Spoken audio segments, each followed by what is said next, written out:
Bentley here from Keystone AEA. I'm going to be launching a series of very short, quick, 3-minute or less videos that will highlight a rule for spelling or for phonics for you to be able to start using with your students right away. A lot of my rules and information are coming from Uncovering the Logic of English by Denise Eady. It's an excellent resource, and that's where most of this information is coming from. So to start you off right away, I'm going to teach you, first of all, one of the most simple and basic rules of the language, and that is teaching this letter C. Most students will identify it as saying the k sound. You also teach them that it makes the s sound, but most people don't know why. What is the difference between the two, and how do you know which one to say or spell? So this is the rule. The rule for C is that C often softens to s when followed by E, I, or Y. Otherwise, C says k. So for example, in the word center, followed by an E, softening it to s. In the word circus, followed by an I, so it says s here. Otherwise, it says the k sound.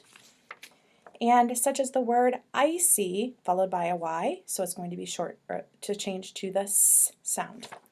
Another important thing that you can teach kids within their spelling, especially for older kids when they're adding suffixes, is that there are many words that end with the k sound, and when you add a suffix to it, it's going to change the way that it sounds unless you do something to it.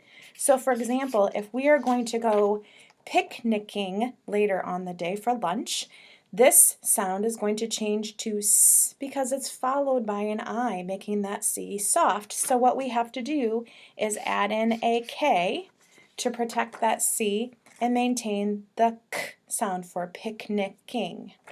Same thing here. If you have someone with colic or a baby that's colicky, if you simply add the Y, this might look right for those of you who are used to spelling based on how things look, but this Y will make that C soft. So what we need to do is add the K to protect it so that it says the word colicky. Same thing here for garlic. A lot of people don't think garlicky looks right with a K, but look what's happened based on our phonics rule. If we change garlic to garlicky, this Y is going to soften the C and it's going to say garlicy, which is not correct. So you need to add that K in there. This is how you correctly spell the word garlicky. Last word here is an example for the word mimic. Mimic, for if you're going to be mimicking someone.